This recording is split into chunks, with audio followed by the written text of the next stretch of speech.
เบิ่งผู้สาวดำหน้าโอ้ยได้ลง YouTube เลยเนี่ย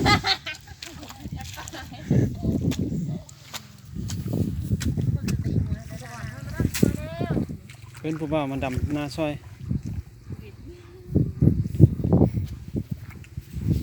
ใกล้สิห่อเข้าเลยยังดำกึบหน้ากึบ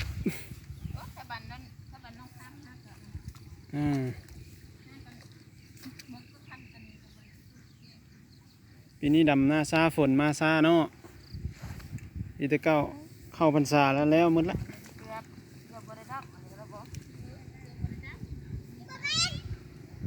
ดำนาใกล้เมือง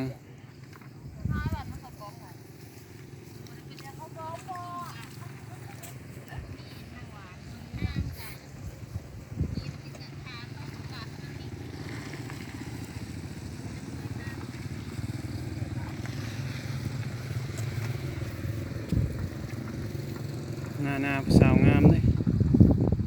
อันนั้นจุ่มกัน3 คนหอมๆนึงกับจุ่มพี่บนกองกวางเห็นไหมน้ำเท่พี่บนกองกวางพี่ยังให้นึง2ให้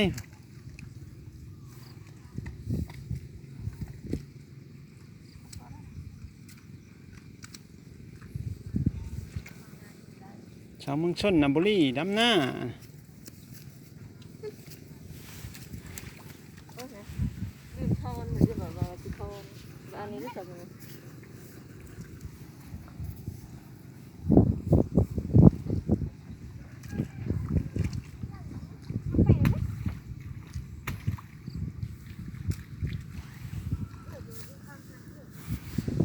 ชีวิตชาวนา